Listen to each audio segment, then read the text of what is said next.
What do you think really happens after death?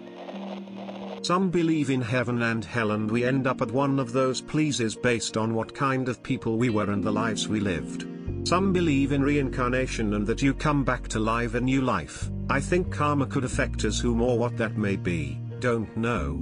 Maybe it's just going to sleep and being in a dream that you never wake from, and you never know the difference. I'm Christian, not the force it down your throat, judgy type. I believe everyone, no matter what good of heart, goes to heaven. I don't judge people on anything or take the Bible word for word. I believe in doing good and treating others well, and it will all work out. Love thy neighbor, judge not lest ye be judged, etc. Something a lot of Christians tend to ignore. I don't go to church, don't find that necessary. If I'm wrong and there's nothing but a fade to black, then I'm wrong. But if I'm right, then I'm good. I'm not perfect and never will be, no one is, but I would like to think I'm good with the Lord. I swear and stuff.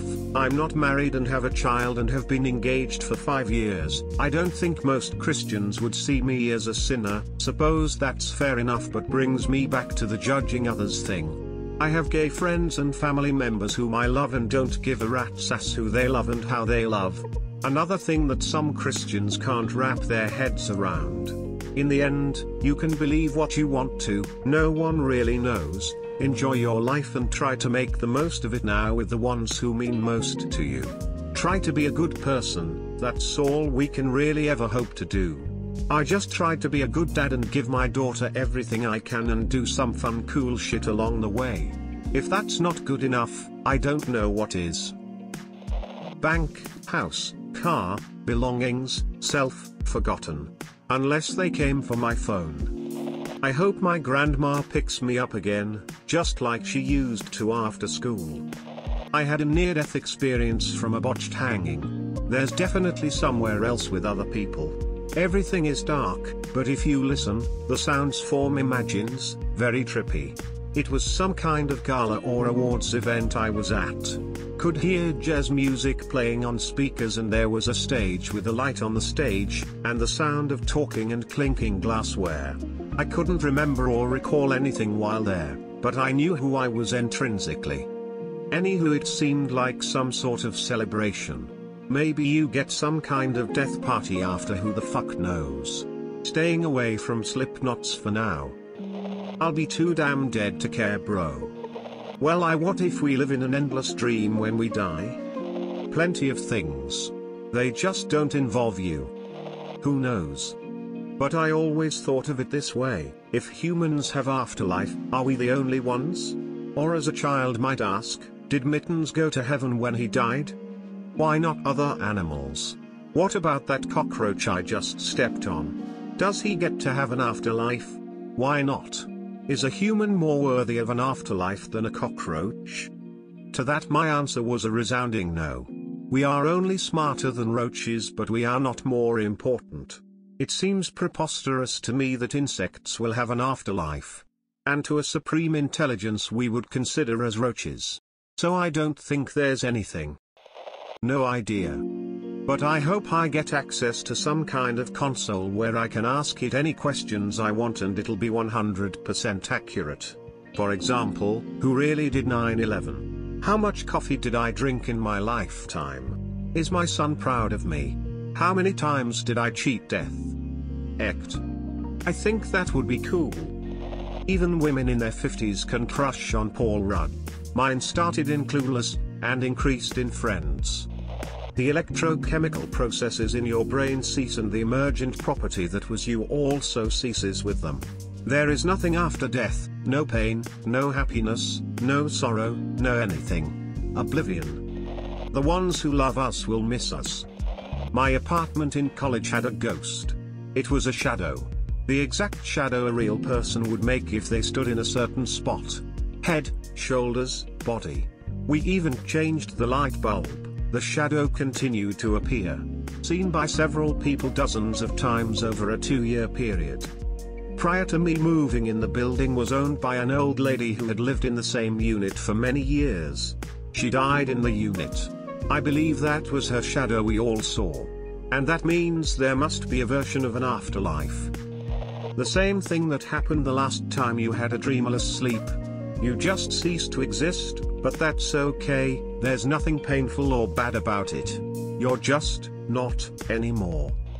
As a Greek Orthodox Christian, this is what I have been taught and what I believe.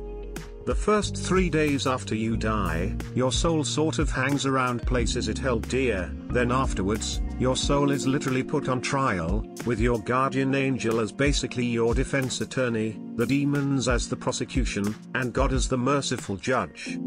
The demons bring up every single bad thing you've done in your life, and your guardian angel defends you. Demon, they punched that one person in the face. How awful are they? They should come to Hades with us.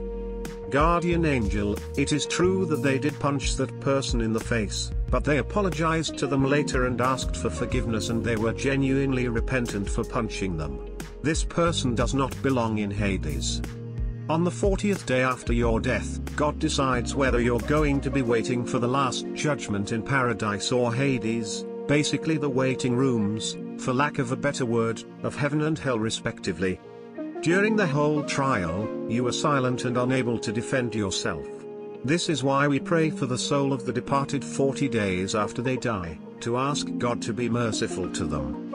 God does not want us to end up in hell, He wants us to be in heaven with Him, but if it's clear through our decisions in this life that going to heaven is not what we want, He goes, okay if that's what you want. There are probably people who could explain it so much better than how I did here, this is just my wording. Everything just keeps on happening except for you. Either I wake up from a simulation or I stop existing. I think the ones who love us will miss us, Keanu Reeves. Nothing at all. It's the same sensation as before you're born, absolute nothingness. The same thing that happened before I was born.